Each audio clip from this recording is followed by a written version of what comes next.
Alright, today we're going to be looking at a shader I made, and don't mind my little bit of a sloppy layout here if I'm working on redoing my demo world. But we're going to be looking at a material. This is the freeze melt effect material I made, and right now it's on an auto looping system, so it's just going to play continuously like this so we can get a good demonstration of it. But you can have it work on like a looping system where you can turn it on and it works like this and set the freeze melt time, or you can trigger it however you would like, by button, trigger area, collision. You just have to send a event to it. So this is set up pretty nice, and you can see here the effect, but you can customize that a little bit as well. You can put in your own color palette, and if you get close enough, you can see the texture that comes up. There's like a crack. You can see the crack there along the edges. And I'll provide some textures so you can select what works for you. So this is the material. Now let's look at how you work with it a little bit so you can see if it's for you.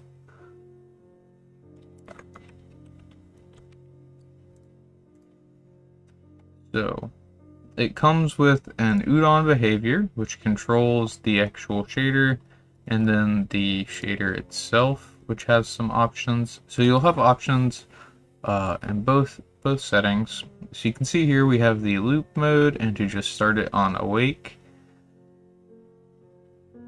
Otherwise, you would just want to trigger one of these, basically,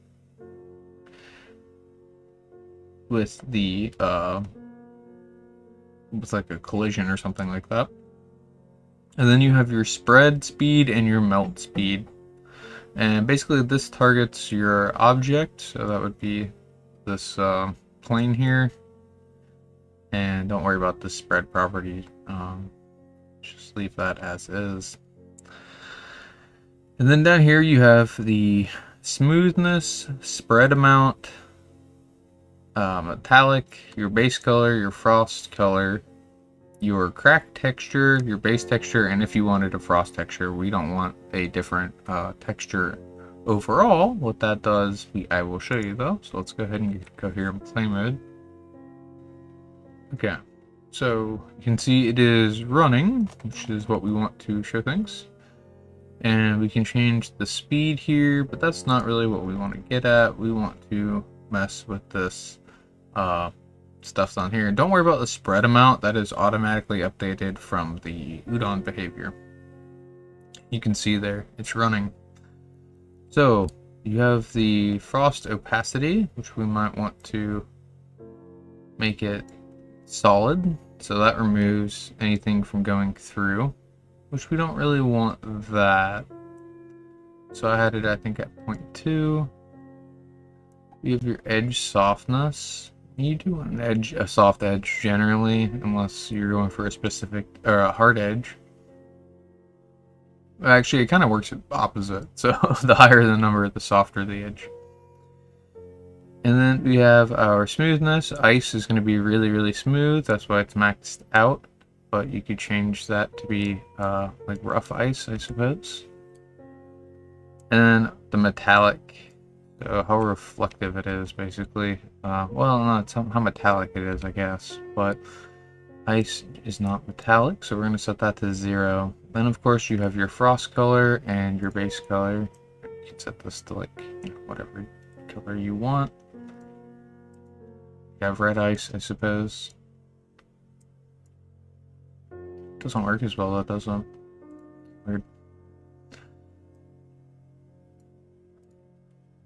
And select whatever texture you want. So obviously we are selecting this crack effect, and I'll supply all these in the download pack. But you could select any texture you want. It needs a black and white image, just to let you know. But we have all kinds of effects. And then if you wanted to use this basically replaces, like, it's like an overlay image, so to speak. So that's what you can kind of see better with this one. See the card appearing in the frost. I don't know. You could do something with that, like writing or words, text, or something in the frost. You could make it work. It just doesn't work for this particular example. And then what you do is you make your crack texture repeat more by making the XY tiling higher. So you can see we have small cracks instead of giant big ones. But if you wanted bigger ones, you could set the tiling down, and then you get a different crack effect. But that is the freeze melt material. We have a bunch more of these videos coming up. I was debating whether or not they should be done in one video, like a giant pack of material videos, or separately. I think I'll just keep them separate and then maybe do like a compilation at the end. But we've already done security cameras. We've done this crack effect, which is pretty cool. It's a variation of the one we were just looking at, but it uses those crack textures and does like a glow pulse. And the scrolling text and images. So coming up, we will have, and we did security cameras as well. I don't know if I just said that. But we'll also have coming up this like distortion for portals that I'm working on. I'm gonna make this and update it for our portal teleporter object. You can see that distorts the whatever is being rendered.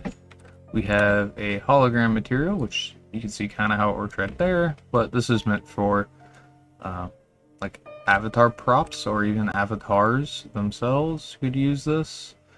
And this is also customizable, of course. All my materials are fairly customizable. We have our bouncy ball, which seems to keep repositioning itself. However, I think it's hitting the roof. But we have this bouncy ball. Obviously, that video will have come out by now, but we have this dynamic trail material, which you can see the tail gets smaller and slowly disappears, and it leaves a trail and all that good stuff. That's a cool material. And then we have a whole bunch of these music visualizer materials, which are pretty neat. Not the most advanced music visualizers in the world, but neat all the same.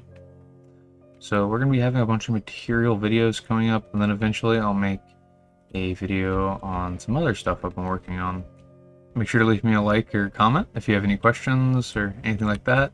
And definitely come check out my world, because I am redoing it, revamping it, and it's a good way to check out all of my assets for yourself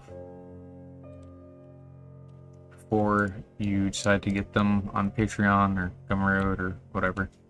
And that's it. Hopefully this gave you a solid start. Whether you're building your first VRChat world or just looking to add more polish to the one you've already got, these little systems can go a long way toward making your world feel interactive and alive.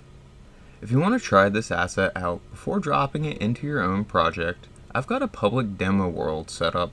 You can jump in, push buttons, test things out, and see exactly how it works in action. I always try to keep the demo world updated with the latest version, so it's a great place to explore and get ideas.